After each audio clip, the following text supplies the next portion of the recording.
James clear అన్నట్టు మంచి అలవాట్లను అలవర్చుకోవాలంటే అవి ఈజీగా ఉండేటట్టు చూసుకోవాలి. బుక్ రీడింగ్ కూడా మంచి అలవాటే కదా! మరి అదెలా అలవాటు చేసుకోవడం? ఈజీ. బిగినర్ ఫ్రెండ్లీ బుక్స్ ఎన్నుకోవడం ద్వారా. ఈరోజు నేను డిఫరెంట్ జానర్స్ నుండి బిగినర్ ఫ్రెండ్లీ పుస్తకం ఒక్కోటి రికమెండ్ చేస్తాను. మీకు ఏ జానర్ మీద ఎక్కువ మక్కువ ఉందో దాన్ని బట్టి పుస్తకాన్ని ఎన్నుకోండి. మొదట ఫ్యాంటసీ. పుస్తక ప్రపంచంలోనే చాలా ఫేమస్ జానర్. మిథికల్ క్రీచర్స్, మాయలు, అతీంద్రియ శక్తులు, మాయాలోకాలు వీటన్నిటిని కలగలిపితే పుట్టేదే ఫ్యాంటసీ. బేసికలీ మన లాజిక్, నియమాలు అండ్ రియాలిటీస్‌కి కట్టుబడి ఉండనివే ఆ లోకాలు. దీంట్లో నేను సజెస్ట్ చేసేది 'స్ట్రేంజ్ ద డ్రీమర్' డ్యుయాలజీ.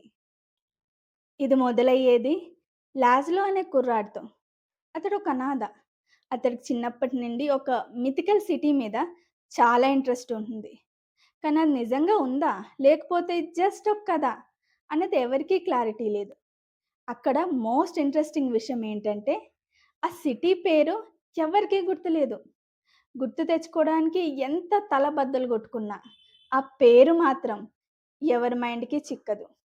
లాస్‌లో ఒక లైబ్రేరియన్‌గా పనిచేస్తూ, ఆ సిటీ గురించి ఇన్ఫర్మేషన్ గ్యాదర్ చేస్తూ ఉంటాడు. అండ్ ఏదో ఒక రోజు అక్కడికి వెళ్ళాలని గట్టిగా కోరుకుంటూ ఉంటాడు. వన్ ఫైన్ డే అతడుండే చోటికి గాడ్ స్లేయర్ అనే వ్యక్తి తన టీమ్ తోటొస్తాడు. అతడి వల్ల లాజ్‌లోకి తన కలని నెరవేర్చుకునే ఛాన్స్ దక్కుతుంది. ఇది డ్యుయాలజీ కాబట్టి ఇందులో 2 పుస్తకాలుంటాయి. అండ్ 2 కూడా చాలా ఇంట్రెస్టింగ్‌గా ఉంటాయి. వరల్డ్ బిల్డింగ్ అయితే అద్భుతం అసల. మెయిన్‌గా రెండో పుస్తకంలో ఆ బ్యాక్ స్టోరీ ఏదైతే వర్ణిస్తారో జస్ట్ అమేజింగ్. పుస్తకం మీరు ఎప్పుడు పట్టుకున్నారా? ఎప్పుడు పూర్తయిపోయిందో కూడా తెలీదు. అంత బావుంటుంది. Seriously. Next genre historical fiction. ఈ జానర్‌లో ఈజియెస్ట్ అనగానే నాకు గుర్తుకొచ్చేది 'the boy in the striped pyjamas'. సంపన్న కుటుంబానికి చెందిన బ్రూనో అనే 9 ఏళ్ల కుర్రాడు తన అమ్మ, నాన్న, అక్కతోటి కలిసి లండన్‌లో నార్మల్ జీవితం జీవిస్తూ ఉంటాడు. ఒకరోజు బ్రూనో తండ్రికి ప్రమోషన్ వస్తుంది. అందుకని కుటుంబం అంతా వేరే చోటికి మకం మార్చాల్సొస్తుంది. బ్రూనో అయిష్టంగానే వెళ్తాడు. కానీ ఆ కొత్త చోటుకి చేరుకున్నాక తన గది కిటికీ నుండి హి ఫైండ్స్ సంథింగ్ పెక్యూలియర్. కొంత దూరంలో పెద్ద ఫెన్స్ ఏసుంది. దానికి అవతల వైపు చిన్న చిన్న గుడిసెలుంటాయి. అండ్ బోలెడంత మంది జనాలుంటారు. మరింత పెక్యూలియర్ థింగ్ ఏంటంటే, అందరూ కూడా ఒకటే రకం బట్టలేసుకొని ఉంటారు. స్ట్రైప్స్ ఉన్న బట్టలు. ఇంతకీ వాళ్ళెవరు? తెలుసుకోవాలనే కోరిక, క్యూరియాసిటీ చాలా పెరిగిపోతుంది బ్రూనోలో.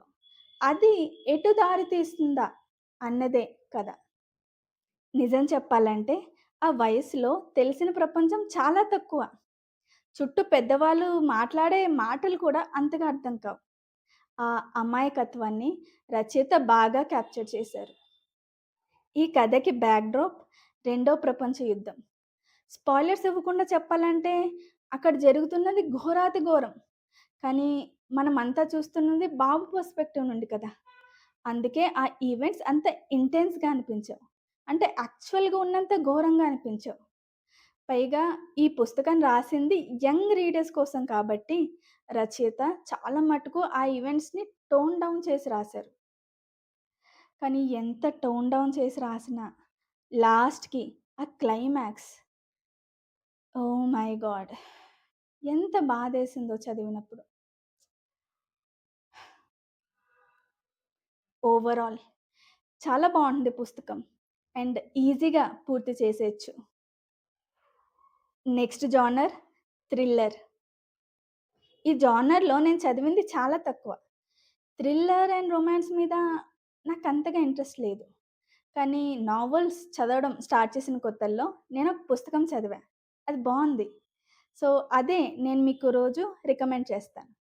పేరు 'నో ఎగ్జిట్'. డార్బీ అనే అమ్మకి ఆరోగ్యం అస్సలు బాగోట్లేదు.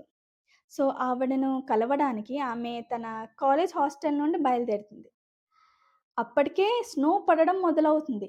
కానీ ఆమె దారి మధ్యలో ఉండగా దాని తీవ్రత మరింత పెరిగి పెద్ద బ్లిజర్డ్‌గా మారుతుంది. ఇక చేయడానికి ఏమీ తెలియక ఆమె ఒక హైవే రెస్ట్ స్టాప్‌లో తలదాచుకుంటుంది. అక్కడ అప్పటికే మరో నలుగురు మందుంటారు. ఫస్ట్‌లో అంతా నార్మల్‌గానే ఉంటుంది. కానీ కొద్దిసేపటికి ఆల్‌మోస్ట్ బై మిస్టేక్ బయట పార్క్ చేసున్న వ్యాన్‌లో ఒక చిన్న పిల్ల బంధింపబడి ఉందని డార్బీకి తెలుస్తుంది. ఎవరి సహాయమన్నా తీసుకుందామంటే ఫోన్‌లో నెట్‌వర్కే లేదు. పైగా ఛార్జింగ్ కూడా అయిపోతోంది. అండ్ లోపలున్న నలుగురిలో ఎవరైనా కావచ్చు కిడ్నాపర్. సో, డార్బీ ఎలా హ్యాండిల్ చేస్తుంది ఆ సిట్యుయేషన్‌ని అన్నదే కథ. ఫస్ట్ ఆఫ్ ఆల్ విలన్ ఎవరో మనకి తొందరగానే తెలిసిపోతుంది. సో, ఇది మిస్టరీ థ్రిల్లర్‌లా కాదు. మీకు గనక ప్లాట్ ట్విస్ట్, తర్వాత ప్లాట్ ట్విస్ట్, తర్వాత మళ్ళీ ప్లాట్ ట్విస్ట్, తర్వాత మరో ప్లాట్ ట్విస్ట్ అలాంటివి చదవడం ఇష్టమైతే ప్రాబబ్లీ ఇది మీకోసం కాకపోవచ్చు. బేసికలీ ఈ పుస్తకం క్యాట్ అండ్ మౌస్ చేజ్‌లా ఉంది. టామ్ అండ్ జెర్రీ కార్టూన్ చూసే ఉంటారు కదా! టామ్ జెర్రీ వెనకాల పడుతుంది. జెర్రీ పారిపోతుంది. మధ్యలో దొరికిపోతుంది. కానీ తప్పించుకొని మళ్ళీ పారిపోతుంది. అదే జరుగుతుంది డార్బీ అండ్ కిడ్నాపర్ మధ్యలో. ఓవరాల్ ఈ కథ మిమ్మల్ని మీ సీట్ అంచు మీదే ఉంచుతుంది. డార్బీ ఎక్కడ పట్టుబడిపోతుందో అని. Next genre classics. ఇప్పటి వరకు చదివిన క్లాసిక్స్‌లో ఈజియెస్ట్ అనిపించినవి చిల్డ్రన్స్ క్లాసిక్స్. వాటి టార్గెట్ ఆడియన్స్ యంగ్ గనక వాటిలో వాడే భాష కూడా సులభంగా ఉంటుంది. అదర్‌వైస్ వేరే క్లాసిక్స్ పట్టుకొని చూడండి. భాష ఇంగ్లీష్ అయినప్పటికీ అర్థం చేసుకోవడానికి టైం పడుతుంది.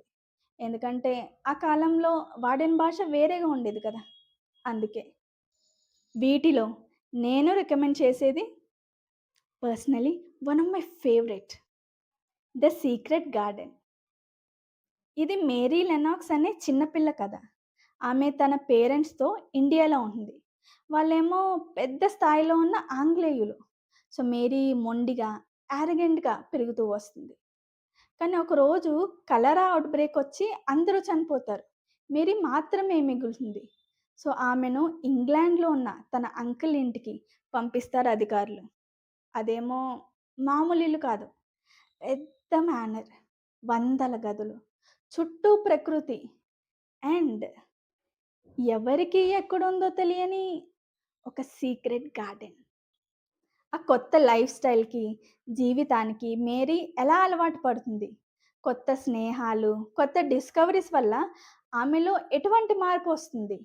అండ్ ఆ secret garden set of characters జీవితాల మీద ఎటువంటి ప్రభావం చూపిస్తుంది అన్నదే కదా! ఫస్ట్‌లో చెప్పినట్టే ఇందులోని భాష అర్థం చేసుకోవడానికి సులభంగా ఉంది.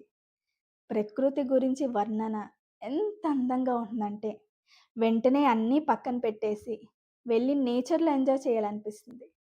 గార్డెనింగ్ చేసే అలవాటు లేకపోయినా గార్డెనింగ్ చేయాలనిపిస్తుంది. సీరియస్‌లీ అంత అందంగా ఉంది డిస్క్రిప్షన్. ఈ కథ ప్రకృతికి ఎంత ప్రాధాన్యత ఇస్తుందో, అంతే మన ఆలోచన విధానం గురించి కూడా మాట్లాడుతుంది. సో, ఇక్కడ మనం మాట్లాడుకున్న గార్డెన్ అనేది జస్ట్ ఒక ఫిజికల్ గార్డెన్ మాత్రమే కాదు. మైండ్‌కి మెటఫార్‌గా వాడారు దీన్ని. అంటే రూపకాలంకారంగా వాడారు.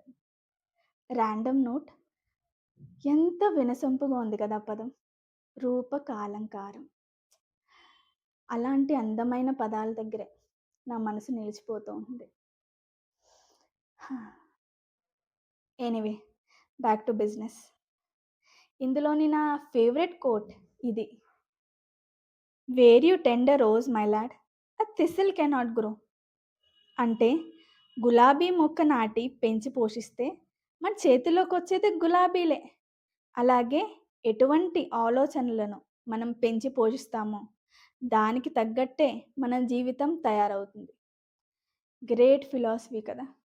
2 వాక్యాలలో అసలు ఎంత డెప్త్ దాగునుంది. ఈ రోజుకి ఇవే నా రికమెండేషన్స్. మరిన్ని జోనర్స్‌లో రికమెండేషన్స్ కావాలంటే చెప్పండి. మరో వీడియో చేస్తా. మరిన్ని మాటలు మూటగట్టి మీ ముందుకు మళ్ళీ వస్తా. అప్పటిదాకా ఉంటా మరి.